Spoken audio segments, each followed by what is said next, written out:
All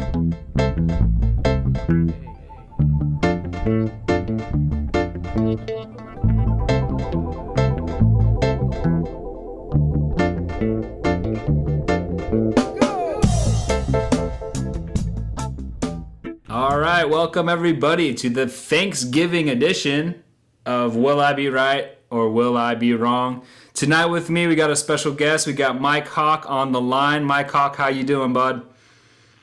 Doing great. Glad to be here. All righty, so let's just jump right into it like we always do. Do you got a couple picks for us tonight? Yes, I do. First one I'm looking at here is Florida State. Right now, they're sitting at 27-point favorites. Okay. Well, Florida has a lot of stuff going on with them right now. I mean, just lost to four-loss FCS Georgia Southern, Georgia, whatever they are. Yeah. And, yeah, last week. And Florida State, they're not doing much wrong right now. Last time they didn't win by at least 27, I think they played Boston College. And that was weird. That was a weird game, won by like 14. And I just don't see how Florida's going to be able to stop Jameis Winston. Yeah, Jameis Winston, he wins this game and does what he usually does, and then try to keep his name out of the media out there. And if he dominates in this game, I think it's his Heisman to take home and national title game in their sight. Don't really have much going on for him right now. Not even bowl eligible this year. First time in however many years. Yeah, I think they just don't have much to play for. I think it's a 22-year bowl streak, actually. So yeah, and now they can't even play in a bowl game, so I just don't think they're going to be very motivated to play this Florida State team. Yeah, the only motivation they might have is the fact that they are playing Florida State, and this is a rivalry game. They might come out trying to win, but I think if Winston starts landing on them, I think they're going to give up pretty quick. Who knows how much... Yeah, Winston is another... I've never seen anyone like him. Yeah, who knows how many points they're going to put up. Their last four opponents, they've outscored 198 to 20. Yeah. Now, granted, that was against Idaho, Syracuse, and Wake Forest. So last three opponents. But still, 198 to 20, that's pretty big time. Yeah. Yeah, and last year, this is kind of a revenge game for Florida State. They were leading, I believe, at half, and then ended up turning the ball over 5 times and lost that game 37 to 26. So the seniors and the juniors on that team definitely remember the game last year. And I've gone against Florida State a few times this year, and I've been burned. So I'm going to say you're right. I'm going to say Florida State goes out there and they take care of business like they have all year. And I'm looking forward to that game against Alabama or possibly Missouri, national championship game. And just hopefully Winston's there to play it. We kind of don't. Yeah, definitely wouldn't want to see him not be able to play in the game. Right. So hopefully whatever legal issues he's dealing with, none of that comes to light to being true, and he'll be out on the field. But if it is true, he's going to have to pay the consequence. Oh, yeah. All right, so what other game do you got for us tonight? The next game I'm looking at is USC, 3.5-point favorites over UCLA. Okay. USC right now is just playing really good football. Then they got Marquise Lee and Silas Redd coming back to play in this game, rivalry against UCLA at the Coliseum. Playing for Coach O. Really want to get him hired, and I think if they can win this game, he will definitely have the coaching job next year. And they're playing a pretty decent bowl game. Right. There are bowl implications in this game for both teams. They're both, ranked in the top 25. And yeah, this game is probably for the head coaching job for Coach O. And the way that the guys have responded to him since he took over, I think they're going to give it their all. I think they love Coach O. I think they want him to be the head coach next year, whether he actually gets it or not. But I think this game will have a lot to do with it, and their bowl game. If he can win this one, they can go on and win a bowl game. I think there's a real good shot that he'll be the coach next year. They did just interview Jack Del Rio, which I know they've wanted for years. But who knows? Who knows if he's even really interested? Yeah, I mean, hard to come back to college after you go to the NFL and have success like they're doing this year with the Broncos. Right. And I think this game will be won on the offense and defensive line. SC has their defensive line has been pretty dominant this year. They got 33 sacks on the season, and UCLA's offensive line is banged up. They're young and they're struggling right now. And who knows how much time they're going to have back there to, do their gimmick offense. So we'll see what happens. I think you're right. I like USC too at home. I think they get it done. Last year, obviously, UCLA beat them. That was at the Rose Bowl. This year, it's back at the Coliseum, and I think USC is the play there. It's a short line too. It's only 3 points, so you don't have to give a lot up, and that's basically a pick 'em. I mean, they're a home team, so most home teams are automatically given 3 points. So I think you're right on the money with that pick as well. The first game I'm looking at here is Missouri at home. They're facing Texas A&M. They're giving up 4.5, I believe. I'm actually not sure if that line is current.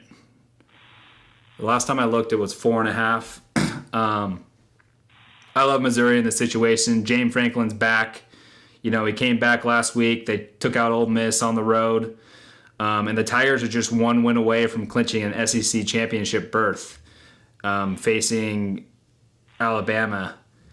I think A&M coming off a really tough loss to LSU, having to go now on the road now to Missouri. I think they're in for a long day. And they're going against, one of the most balanced offense in the SEC. Missouri averages 238 yards rushing on the ground and 54 yards passing. I don't know how A&M's going to stop them. I think they could score every time they have the ball. So what do you think? I'm going to have to say you're right there. I mean, Missouri has to win this game to play in the SEC title game. I mean, they're ahead South Carolina one game in the East right now, and South Carolina has that advantage over them winning that head-to-head matchup. Right. And, I mean, Texas A&M's defense is just terrible. 31 points a game given up. And, I mean, this got, like you said, destroyed by LSU. And, I mean, I just don't see how they get motivated to play in this game at Missouri. I do think there is a shot. There is a shot that A&M, if they win this game, could get like a Cotton Bowl bid. They'd be a sexy team for that, with Johnny Manziel. Obviously, Johnny's still up for the Heisman. He's not going to get it this year. So I think you can throw that out the window. I just don't think not with that many losses. Right. I just don't think they have the team this year to beat Missouri the way they've played, especially at home. Yeah, especially with James Franklin back, I think he's going to give that team a boost on offense. Right. So I think you lay the points, and Missouri's the play at home. Yeah, I'm going to have to say you're right on that one. All right. For my second game, I'm looking at a team I've looked at a lot this year. I got a bunch of picks, but I'm going to go ahead and go with the Minnesota Golden Gophers. Going on the road to face Sparty, Michigan State. Right now they're getting 14.5. That is a huge line. I think this game will be probably pretty low scoring. Both defenses are solid. And Michigan State is already in the Big Ten championship game, win or lose. It doesn't matter what they do in this game. And they're going to be facing Ohio State. I think they're going to be looking ahead. I actually think they're going to beat Ohio State in the championship game. But this game, to lay 14.5 points, that just seems like a lot of points to lay in a game that doesn't really mean anything to them. What do you think? Yeah, I definitely see where you're coming from with how they're already locked up playing the Big Ten title game. And if anyone in the Big Ten can beat Ohio State, it's definitely Michigan State. Right. The only thing I'm a little worried about is Michigan State's rushing defense. I mean, first-ring rushing defense in the NCAA, only giving up 60 yards a game. That's 20 more than the next best rushing defense. Yeah. And I mean, Minnesota kind of leans on their rushing offense. They only have 143 passing yards a game. So I mean, if they can find a way to get some rushing yards, so they don't have to really lean on their passing game, I think they'll be able to keep this game close. Yeah, I think if this was just a normal game in the season, I could see the line being 14 and a half. But I think the fact that they have already clinched and they're going into the Big Ten game, I think that plays a huge part in this. But you're right, if Minnesota can't move the ball and in the first half, Sparty gets up 20-something points, 24 points, you're probably going to be hoping for a backdoor cover. Which it could come down to, but I just don't see Sparty running away with this one, and I think it will be low scoring. So 14.5 is a kind of a lot of points, and especially a backdoor cover, it will be hanging there for sure. I think no matter what. Hopefully it doesn't come. Especially with Minnesota's defense. Minnesota has a pretty decent defense, and Michigan State, I mean, by no means has a magnificent offense like Texas A&M or Florida. Right. Florida State. Right, they're a ground and pound team. I think Minnesota will be getting the cover for that. So 2 teams that like to run the football, that keeps that clock ticking.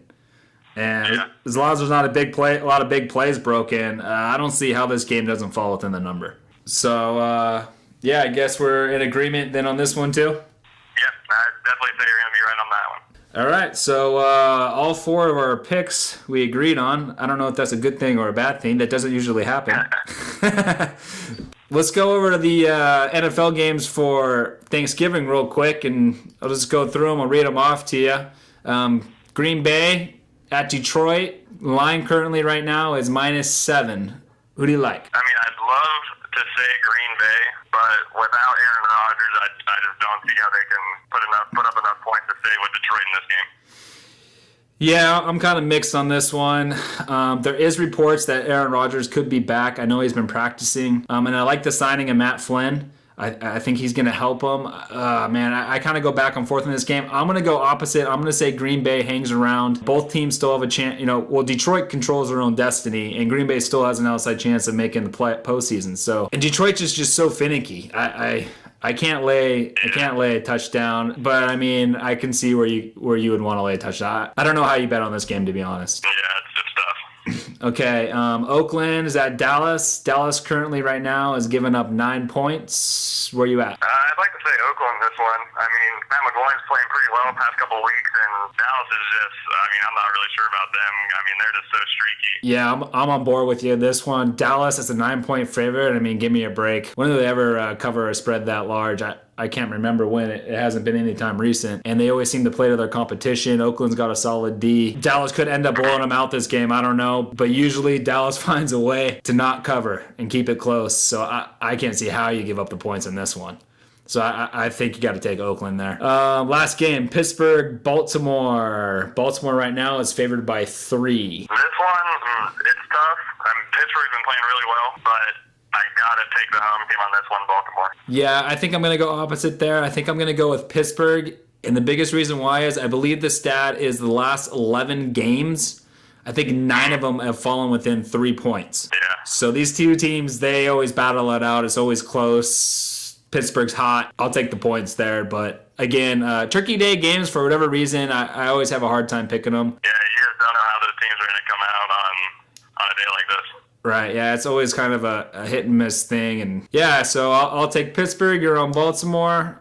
We both like Oakland, and I'll go with Green Bay and the points, and you're on Detroit. Well, I think that's going to do it for us here. Thank you, Mike Hawk, for joining us. Thank you for having me. And everybody have a happy Thanksgiving, and we will talk to you soon. And remember, go to pointspreadplays.com, check out all of our bloggers and all of our posts. Have a good weekend.